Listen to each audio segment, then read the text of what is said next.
ఓం శ్రీమాత్రే నమః. వీడియో చూస్తున్న ప్రతి ఒక్కరికి అమ్మవారి ఆశీస్సులు పరిపూర్ణంగా ఉండాలని కోరుకుంటున్నానండి. అయితే వారాహి అమ్మవారి ఫోటో ఇంట్లో ఉండవచ్చా, అసలు వారాహి అమ్మవారికి పూజలు ఇంట్లో చేయవచ్చా అనే సందేహాలు వస్తుంటున్నాయి. ఒకవేళ వారాహి అమ్మవారి ఫోటో గనక ఇంట్లో లేకపోయినా పర్వాలేదండి.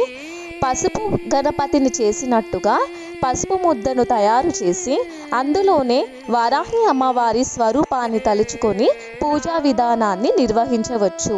లేదా ఇంట్లో సరస్వతి అమ్మవారి ఫోటో కానీ, లక్ష్మీదేవి అమ్మవారి ఫోటో కానీ, కనకదుర్గమ్మ ఫోటో కానీ ఉన్నా కూడా అమ్మవారి ప్రతిస్వరూపాలే కాబట్టి వారాహి అమ్మవారిని తలుచుకొని పూజా విధానాన్ని నిర్వహించవచ్చండి. ఎలాంటి తప్పు కూడా లేదు.